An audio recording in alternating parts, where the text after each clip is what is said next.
Ever notice how you're just walking down the hallway in your own house, minding your own business, and suddenly you find yourself drifting slightly to the left or the right? It is that weird, unsettling moment where your body seems to make a quiet, unprompted decision to veer off course, leaving you to quickly reach out and touch the wall just to steady yourself. Or maybe it is that split second of hesitation right after you stand up from your favorite armchair, where you have to pause, plant your feet, and wait for your brain to figure out which way is actually straight ahead. If you have been dealing with this, you know exactly how frustrating it is, and you have probably blamed your legs, your knees, or just the fact that the birthdays are starting to stack up. But what if I told you that this frustrating pull to one side, this constant need to grab onto furniture, actually has nothing to do with your legs at all? What if the real culprit behind your unsteady steps is something happening inside your neck at this very second? A hidden mechanical glitch that almost nobody has ever bothered to explain to you. I see this exact scenario play out all the time. A perfectly vibrant person starts noticing that they are drifting a bit when they walk. They find themselves relying on walls for support when they stand up, or their body hesitates in tight spaces in ways it never used to. Naturally, they head to the doctor's office looking for answers, only to be met with the same generic, dismissive advice every single time. They hear things like, "Just watch your step, make sure you hold on to the railing," or, well, maybe it is just a normal part of getting older. It feels like a brush-off, but without better options, they go home, dutifully try a few leg lifts or knee extensions, and absolutely nothing changes. The drifting keeps happening. The morning hesitation doesn't go away, and eventually, a heavy sense of defeat sets in as they accept this loss of stability as an inevitable part of life. Well, I am right here today to tell you that it is absolutely not inevitable, and you do not just have to live with it. Today, we are pulling back the curtain on what is really going on inside your body, and I am going to break it down for you in plain, simple, everyday terms that actually make sense. Once you understand the hidden root cause, I am going to walk you through a highly targeted routine of 8 specific exercises designed to tackle this problem right at the source. You will not need a gym membership. You will not need any fancy, expensive equipment. And you won't need to spend hours sweating. All you need is a plain wall, a sturdy household chair, and less than 12 minutes out of your day. Before we dive straight into the mechanics of how this works, if you haven't joined our community here yet, take a quick second right now to hit that subscribe button and turn on the notification bell. That way, you will never miss out on these practical health tips that are created specifically to help you stay independent and strong. And as we move through this, if you find this information helpful and appreciate this kind of deep dive, type a number 1 down in the comments below. If it is not hitting the mark for you, go ahead and type a 0 so I know exactly how to adjust and make better, more useful content for you next time. So let's talk about what is actually happening beneath the surface, because the real truth is something most folks are completely left in the dark about. When your walking starts to drift, and you feel like you are losing your center of gravity, the issue is almost never a lack of strength in your legs. Tucked away safely at the very base of your skull is an incredibly sophisticated structure called the cerebellum, which serves as your brain's ultimate balance command center. Every single second that you are upright and moving, your cerebellum is working overtime, acting like a supercomputer that constantly receives an endless stream of real-time signals from your muscles, your joints, your inner ear tracking motion, and your eyes mapping out your surroundings.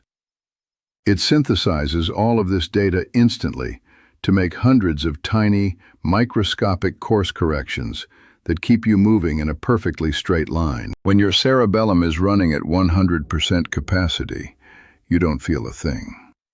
You simply take a step and go exactly where you intend to go without a second thought. But when this command center starts running at a reduced capacity, The system begins to glitch, and that is when you experience that subtle drift, that sudden urge to grab a nearby wall, and an overall sense of uncertainty with every step you take. Here is the massive missing piece of the puzzle that changes everything. The vital arteries responsible for delivering oxygen-rich blood directly to your cerebellum have to travel through the delicate bones of your neck, threading their way upward one single vertebra at a time. Over a lifetime of poor posture habits, staring down at screens, or dealing with the lingering tight aftermath of old injuries, the muscles in your neck can become chronically tight, rigid, and shortened. When these muscles lock up, they can quietly compress those small cervical arteries, subtly restricting the optimal blood supply from reaching your balanced supercomputer. It is not a dramatic, sudden blockage that causes a medical emergency, but rather a slow, quiet reduction over months and years that gradually erodes your coordination and robs you of your balance. That is the real, hidden mechanism behind your instability. To truly fix it and reclaim your confidence on your feet, you have to attack the problem from both sides, by releasing the physical restriction in your neck and then actively retraining the cerebellum to do its job. That is precisely what this 8-exercise routine is engineered to achieve. We are going to break these movements down into 2 distinct groups because you absolutely need both for this to work, as they complement each other perfectly. Group 1 is entirely focused on neck release exercises to open up that restricted blood flow, while Group 2 zeroes in on dedicated cerebellum training to rebuild your neurological stability. Let's begin with Group 1, our neck release sequence, starting with exercise number 1, which is the base of neck rotation release. To understand why this matters so much, you have to look at the anatomy of your spine. The exact junction where your neck meets your upper back is one of the top 2 zones in the entire body that is notorious for accumulating massive amounts of stiffness. And this stiffness is a primary culprit in compressing the arteries that feed your brain's balance center. This specific movement gently mobilizes that tight, frozen zone to restore freedom of movement. To do this correctly, find a sturdy chair, sit up nice and tall with your back straight, and gently drop your chin down just a fraction toward your chest. Take 2 fingertips and place them firmly against the prominent bony bump at the very base of your neck, which is that noticeable vertebra right where your neck transitions into your upper back. Slowly and deliberately rotate your head to the right side, using your fingertips to apply a gentle guiding pressure in that same direction. You want to move only as far as it feels perfectly comfortable, aiming for a mild, pleasant stretching sensation and absolutely never pushing into pain. Once you reach that gentle end point, hold the position for 3 to 4 seconds, then slowly return your head to the center. Next, you will repeat the exact same sequence on the left side, performing 5 repetitions in total for each side. Make it a habit to practice this once in the morning to wake up the spine and once in the evening to release the day's tension.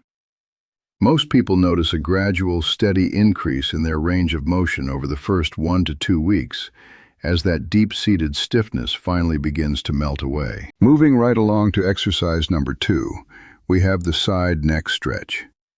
The reason this stretch is completely non-negotiable comes down to a large diagonal muscle that runs from just behind your ear all the way down to your collarbone. This particular muscle happens to be one of the most chronically overworked and tightest muscles in the entire human body. When it remains locked in a state of sustained tension, it places a continuous, unyielding pressure on the delicate structures running directly through your cervical spine, which includes those vital arteries supplying blood to your cerebellum. To perform this stretch safely and effectively, place one hand flat against your collarbone on one side, pressing down with just enough gentle pressure to anchor the skin and muscle tissue underneath.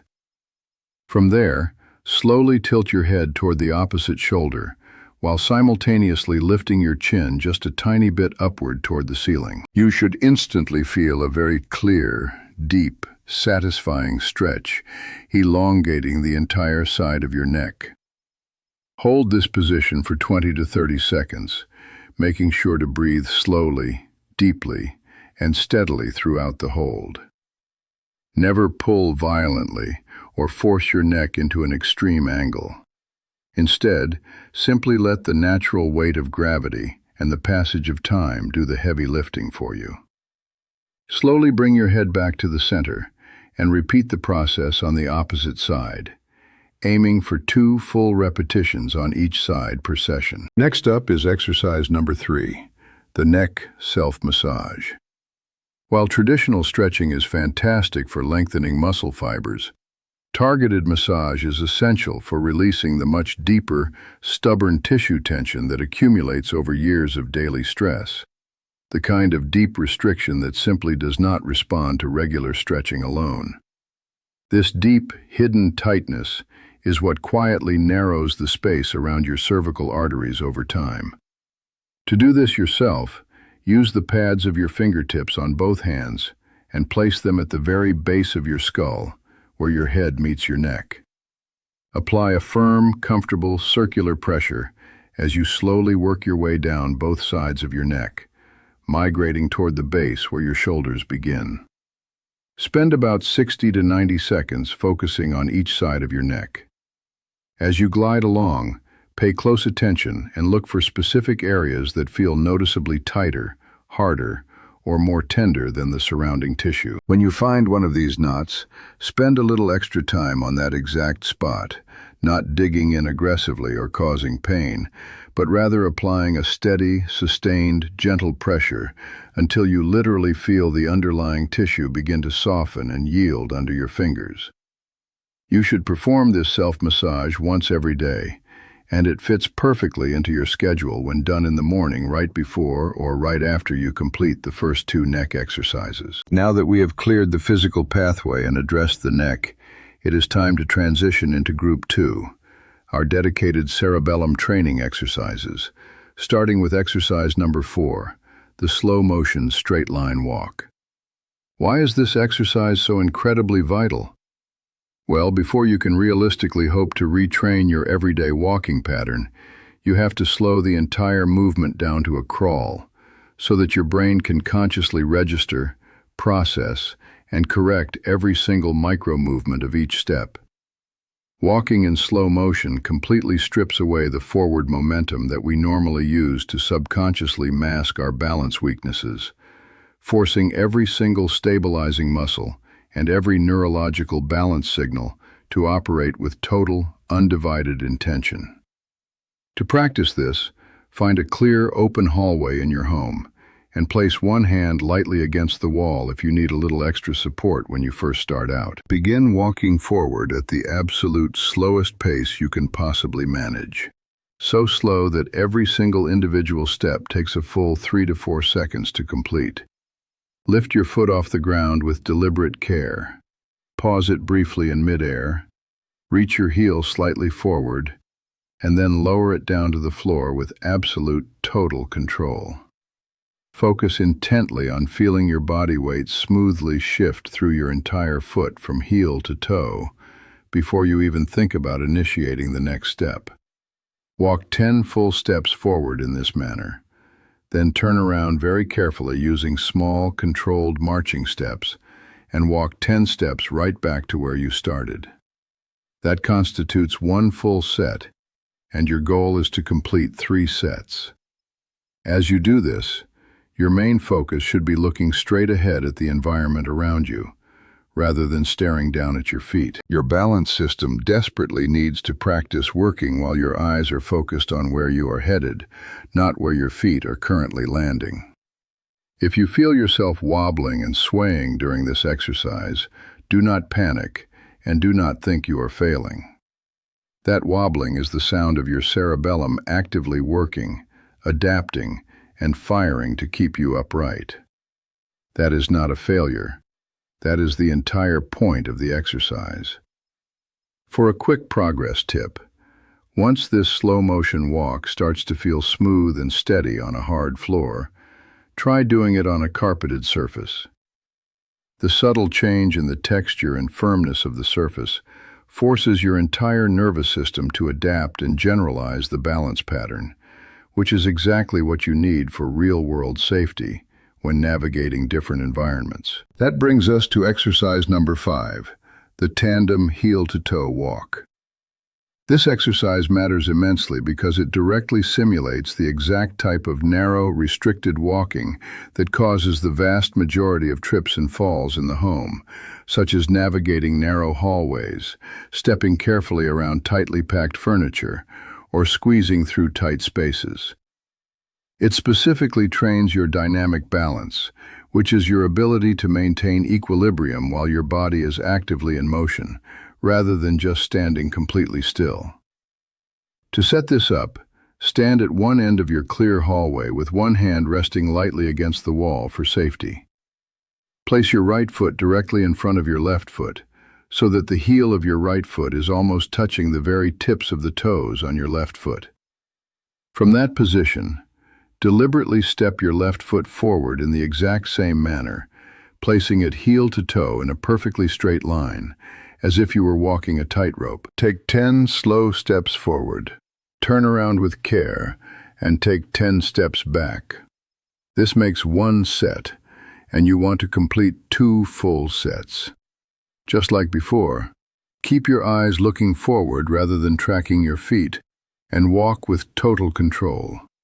If you feel off balance and need to touch the wall for a brief moment, that is completely fine. Simply touch it, stabilize yourself, and keep moving forward. Consistency and control matter infinitely more than achieving flawed perfection here. Once this exercise begins to feel like second nature, you can try a progress tip to increase the challenge. Attempt the walk with your arms crossed firmly over your chest instead of extending them out to the sides. Removing your arms as a balancing compensation forces your core muscles and your ankles to step up and take on the entirety of the stabilizing work. Next is exercise number 6, standing marches with a cross-body tap. This fantastic movement rebuilds 2 critical components of mobility at the exact same time. The vital hip flexor strength required to lift your feet cleanly off the ground so you don't trip over rugs, and the complex cross-body coordination that represents one of the cerebellum's most important daily duties. Cross-body movements actively stimulate and fire up the neural pathways that connect the 2 separate hemispheres of your brain, which is absolutely essential for creating a smooth, fluid, and coordinated walking gait. To perform this, stand up nice and tall behind a heavy, sturdy chair, letting both of your hands rest lightly on the backrest for support. Lift your right knee up toward your chest as high as you comfortably can, and as that right knee rises, reach across with your left hand and gently tap the top of your knee. Lower that right leg back down to the floor with complete control, and then immediately lift your left knee up, reaching across to tap it with your right hand. That counts as 1 repetition, and your target is to complete 10 repetitions on each side for a grand total of 20.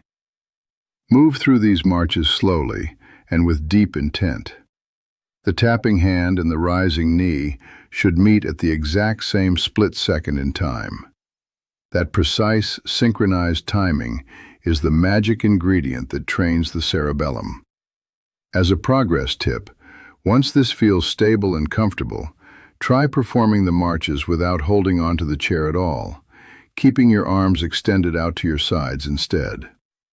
Eventually, as your confidence skyrockets, you can even try doing 2 or 3 repetitions with your eyes completely closed to dramatically deepen the neurological challenge and force your inner ear to do all the work. Our 7th movement is the fixed point turn.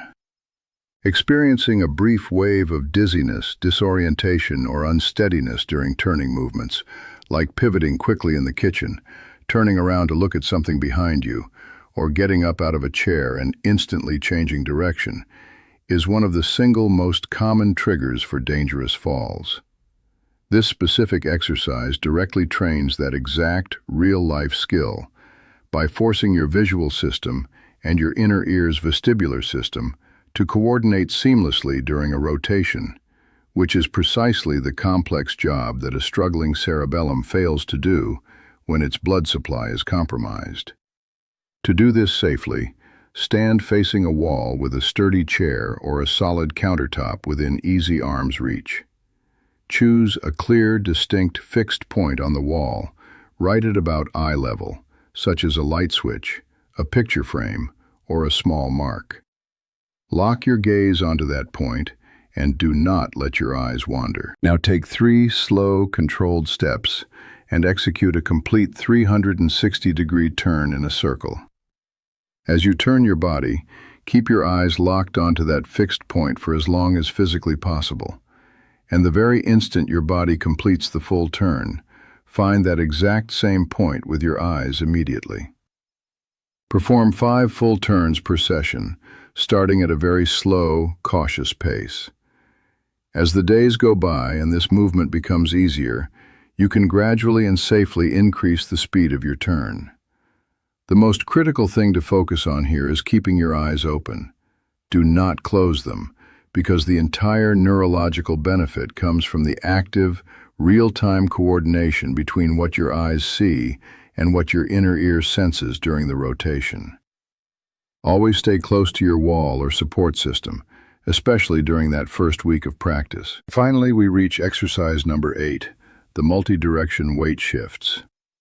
This is an incredibly practical movement because the vast majority of stumbles and falls do not actually happen when you are moving in a straight, predictable forward line.